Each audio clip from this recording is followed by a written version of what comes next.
reprendre la vidéo, donc nous Une allons blessure tout de suite survenue hier après-midi lors de son aller, interpellation par les forces spéciales belges. Avec lui un complice. aller faire Sa une map véritable que je identité viens reste de un mystère. télécharger. Mais il a également été arrêté. Donc Les deux FunMod. fugitifs étaient hébergés dans En fait, cet c'est un parc appartement de d'attractions qui a été fait par par trois The membres d'une Fantasio même et famille. tout.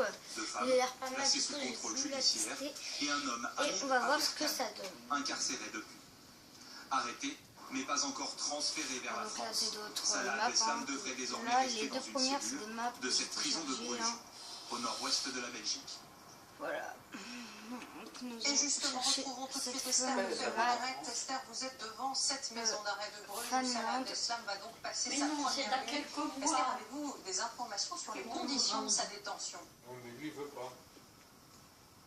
Après, Il accepte de parler que s'il ne vient pas en France. Il va être à la fois isolé et sous Il est d'accord de collaborer, mais c'est à il va être écroué dans une section bien spéciale, extrêmement sécurisée, protégée, 9 cellules, toutes blindées, sans observer Je de télécharge aussi vos parcours, mais Ben, je quand vais on pas a bien tester. le jugé, Vous le testerez. isolé, seul, Sinon, tous les au autres moins que que j'ai les téléchargés familles avant l'été, des morts je les ai déjà de ceux qui téléchargés. sont blessés, il pourra sortir une demi-heure par jour dans un créneau individuel.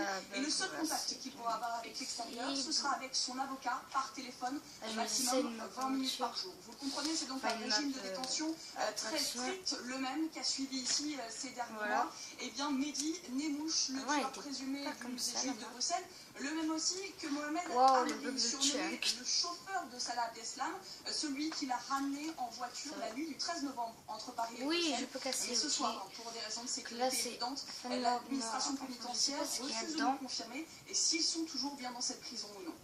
Merci beaucoup Esther. Bonsoir Georges Boignet.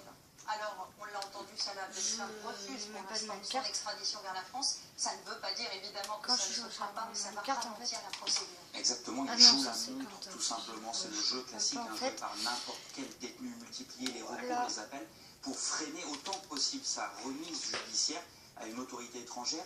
Abdeslam sait que la justice française, il n'aura plus devant elle son avocat belge, il sait aussi que l'accueil qui lui sera réservé dans une prison de l'Hexagone sera peut-être plus froid, plus musclé qu'en Belgique, mais Abdeslam ne peut que retarder l'échéance. D'ici 3 mois au plus tard, il sera bel et bien sous les verrous en France. Il devra répondre aux questions d'un juge parisien avant un procès qui n'aura lieu, lui, que dans quelques années.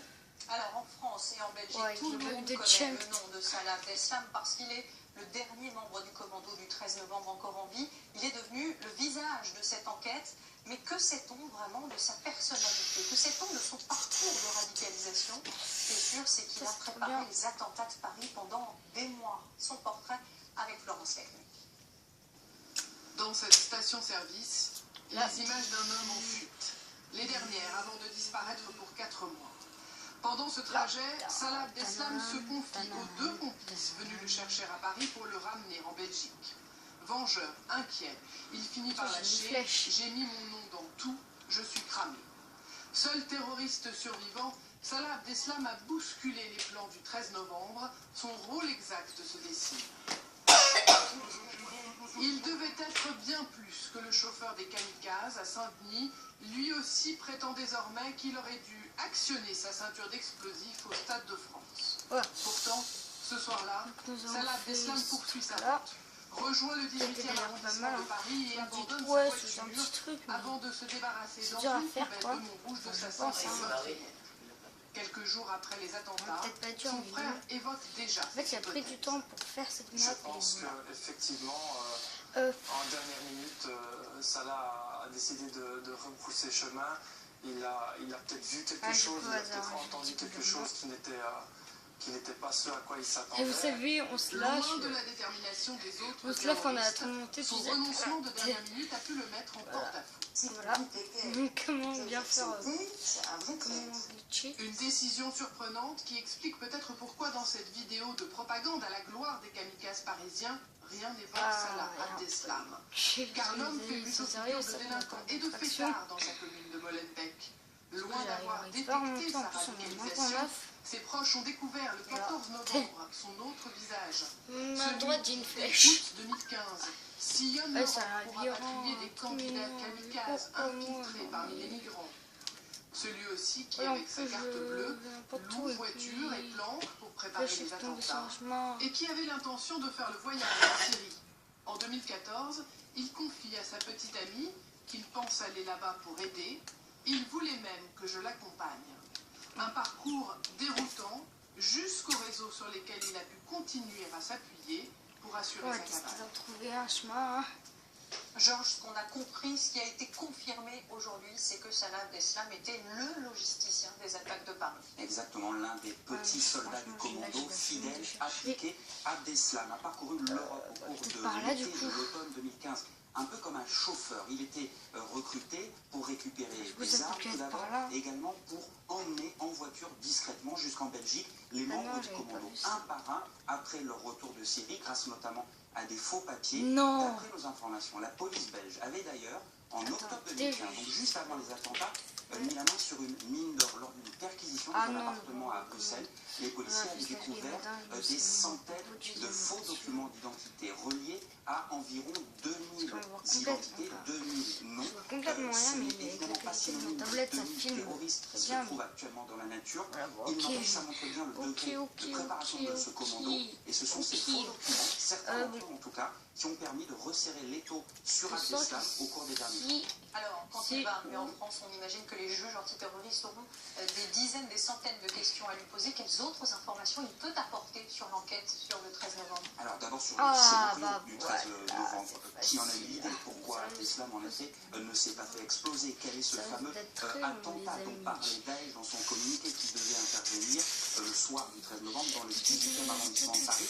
Il y a une question capitale, où se cachent les derniers membres du commando? On le sait grâce à l'enquête, Abdelhamid Abaoud, l'un des cerveaux de l'opération, avait confié lors de sa rapide cavale avant de mourir que 90 autres frères, c'est le terme qu'il emploie, étaient prêts eux aussi à commettre des attentats à travers l'Europe.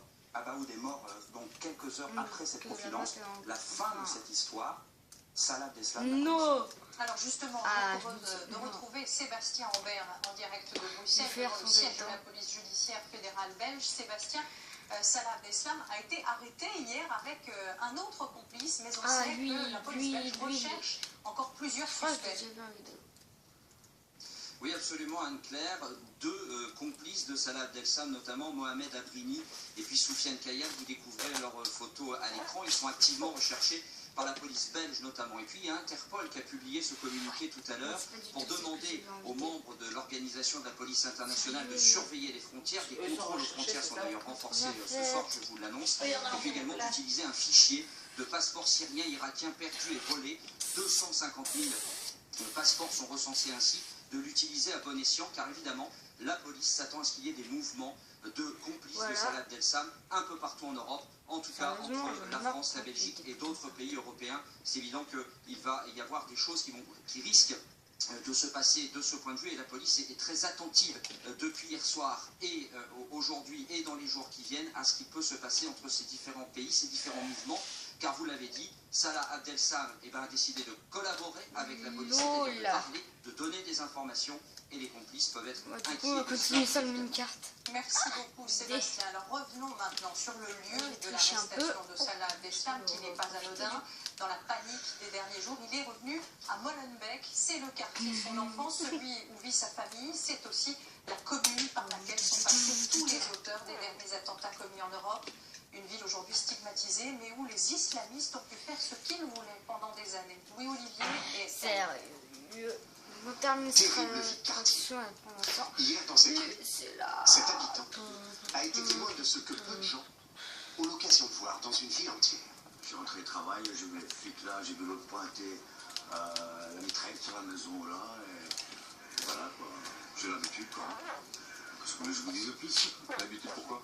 L'habitude, Molenbeek, dans un pays dans Molenbeek, 100 000 habitants, connu désormais pour avoir abrité ces 15 dernières années la quasi-totalité des terroristes islamistes impliqués dans les derniers attentats européens.